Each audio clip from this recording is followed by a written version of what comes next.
At 4:57 a.m., a 21-year-old American college student stood in line to leave North Korea holding a passport that said he was free in a country that does not believe freedom exists. There was no shouting, no warning, no spectacle. A hand touched his shoulder. Two men in uniform spoke quietly. He stepped out of line, and in that instant, Otto Warmbier stopped being a tourist and became a prisoner of the state. Within weeks, the same young man appeared on North Korean television, sitting stiffly under harsh lights, calling himself a criminal, confessing to a crime so severe it allegedly threatened the spirit of an entire nation. His sentence, 15 years of hard labor. His crime, the attempted removal of a propaganda poster from a hotel hallway. That contrast alone should make you stop breathing, because this is not a story about vandalism or bad judgment or a college kid in the wrong place at the wrong time. It is a story about what happens when an ordinary human being collides with a system that does not recognize innocence, intention, or proportionality. Otto Warmbier did not disappear into a prison camp because of what he did. He disappeared because of where he was when he was there, and what his existence suddenly represented. Over the next 17 months, his name would be spoken by presidents, debated by doctors, weaponized by governments, and slowly erased by diplomacy. He would return home alive but not conscious and die days later without ever telling his story. What happened to Otto Warmbier is not just a mystery. It is a warning. North Korea is not a place you visit.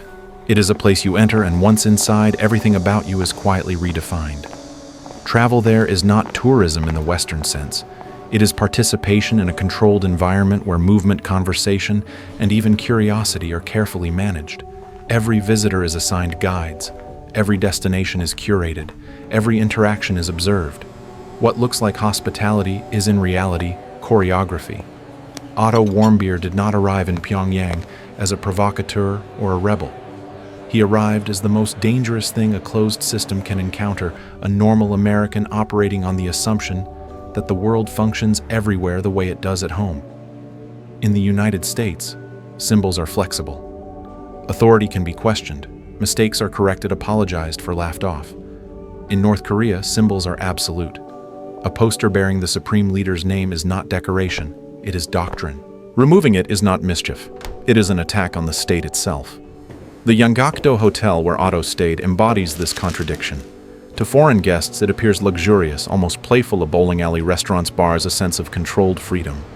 But the building is designed as an island, both literally and politically separating outsiders from the real country, while reminding them they are never fully alone. There are floors. You cannot access corridors. You should not enter rules you are expected to follow, even if no one explains them to you. This system does not rely on constant violence to maintain order. It relies on uncertainty. You are free until you are not. And when you cross an invisible line, the response is not proportional, because proportionality is not the point. The purpose is deterrence, spectacle, and control. Otto did not misjudge a rule. He misjudged the nature of the system itself. In a place where symbols are sacred and power is personal, there is no such thing as a small mistake. The case against Otto Warmbier appears at first glance deceptively simple. North Korean authorities present two pillars of proof: a surveillance video and a confession. Together, they are meant to close the argument. But when examined closely, neither pillar stands on solid ground. The CCTV footage shows a dim figure in a brightly lit hotel corridor during the early hours of New Year's Day. The face is never visible. The body language is indistinct. A poster is removed from the wall and placed on the floor, not concealed, not destroyed, not carried away like a trophy. There is no urgency, no hesitation, no clear motive. Even the timestamp raises questions. Tour members later say the group had not yet returned to the hotel at the time the footage allegedly occurred. Others note how unusual it would be for a staff-only hallway to be fully illuminated in a country where electricity is rationed. On its own, the video proves only that something happened, not who did it.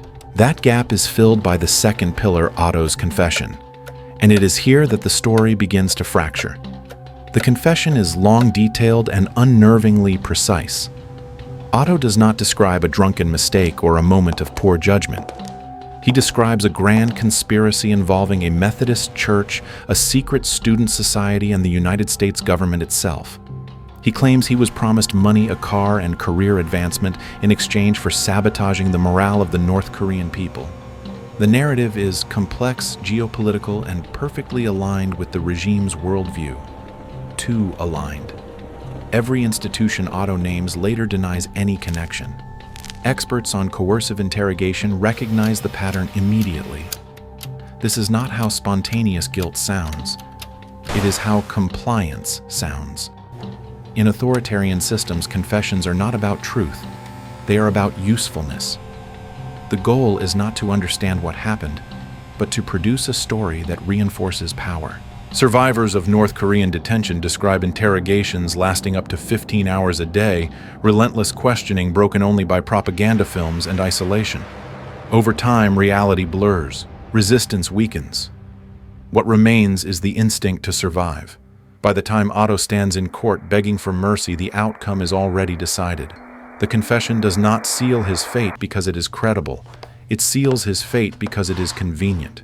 Otto Warmbier's disappearance did not occur in a vacuum. It unfolded at a moment when the ground beneath global politics was already trembling. In the months surrounding his detention, North Korea conducted nuclear tests, launched long-range missiles, and openly defied international sanctions. The United States responded with threats of overwhelming force. Rhetoric hardened. Lines were drawn. And in the middle of this escalating standoff, a single American citizen quietly changed status. Otto was no longer just a convicted prisoner. He became leverage. The United States had no embassy in Pyongyang, no direct diplomatic channel, no legal framework through which to negotiate his release. Communication moved through intermediaries stalled by silence, misdirection, and delay. Each passing week increased uncertainty. No one outside North Korea knew where Otto was being held, what condition he was in, or whether he was even alive. And that uncertainty was not accidental. In geopolitics, ambiguity is a tool. A living detainee is useful not because of who he is, but because of what he represents. Otto represented pressure. He represented vulnerability. He represented a human face that could be placed on an abstract conflict. For North Korea, he served as a reminder of sovereignty and defiance, proof that the state could reach across borders and impose consequences. For the United States, he became a symbol of moral outrage, a story capable of mobilizing public opinion and justifying confrontation. Meanwhile, Otto himself vanished into the machinery of the standoff. His world shrank to interrogation's isolation and waiting. Time stopped moving forward and began pressing inward. Every day without news increased his value as a bargaining chip and decreased his value as a person. Silence became strategy. Delay became power. And as presidents spoke and absolutes and missiles rose into the sky, Otto remained unseen, unheard, and suspended in a conflict far larger than the hallway where this story allegedly began. At this point, whatever had happened inside that hotel no longer mattered.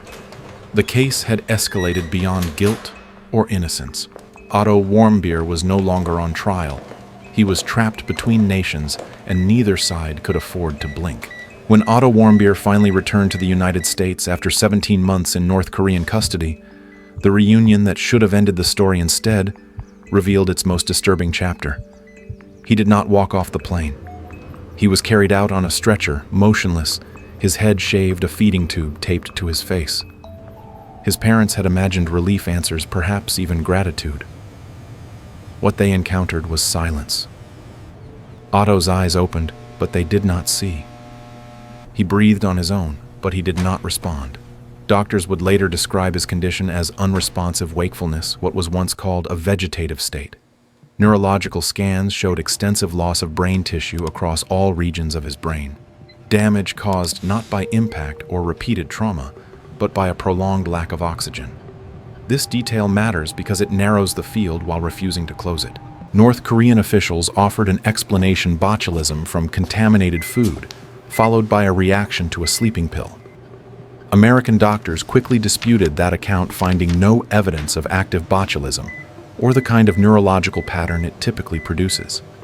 The family believed Otto had been tortured.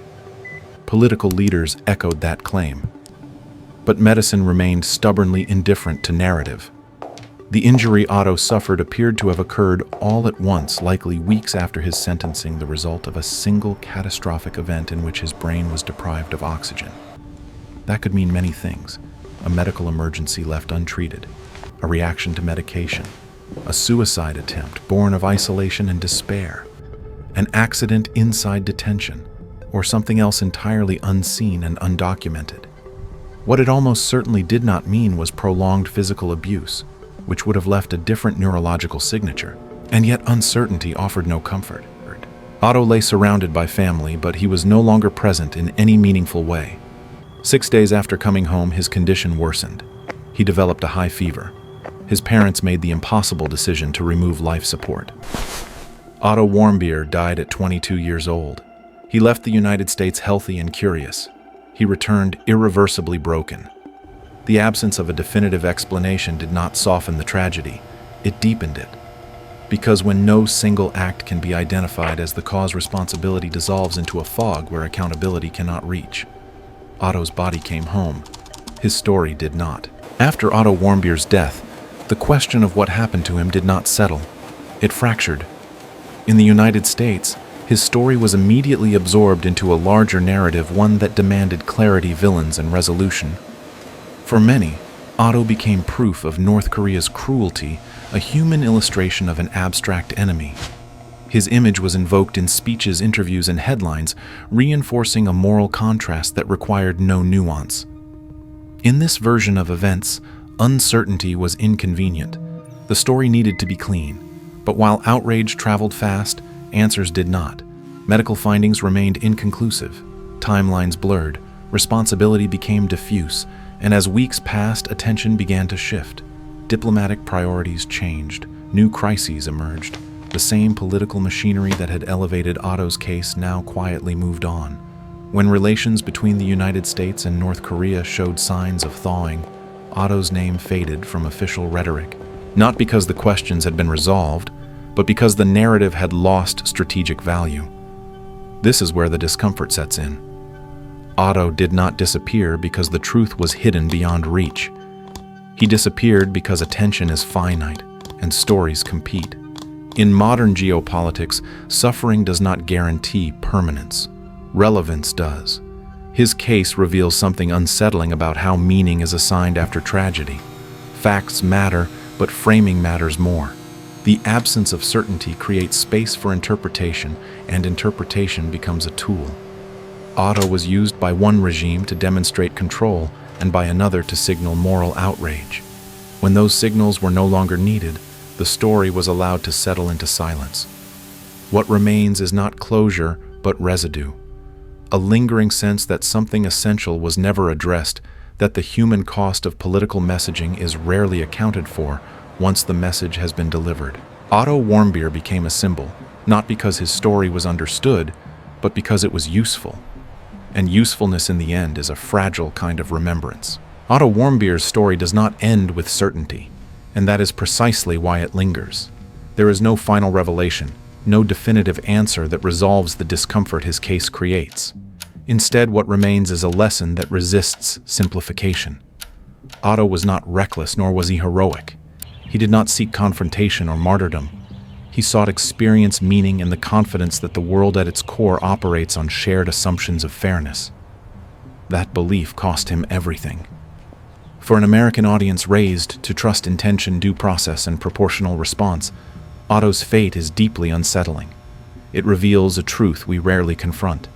Systems do not judge motives, they enforce rules. And some systems do not forgive ignorance. In North Korea, context outweighs character. Power outweighs proportion. And once you are absorbed into that logic, your identity no longer belongs to you. For communities focused on growth, travel, and self-improvement, this story cuts uncomfortably close. It reminds us that curiosity without context can be dangerous, that confidence born from freedom can become blindness elsewhere. Otto did not fail because he was careless. He failed because he assumed the rules were universal. His legacy is not a call for fear or isolation, but for awareness. The world is not flat morally or politically. Some environments do not offer second chances. Some mistakes are not allowed to be small. Otto Warmbier became a warning not because of what he did, but because of what his story exposes about power vulnerability and the limits of personal agency. His silence at the end is not empty. It asks a question that does not fade easily. How many lives are shaped, broken, or erased, not by malice, but by misunderstanding the system they stepped into?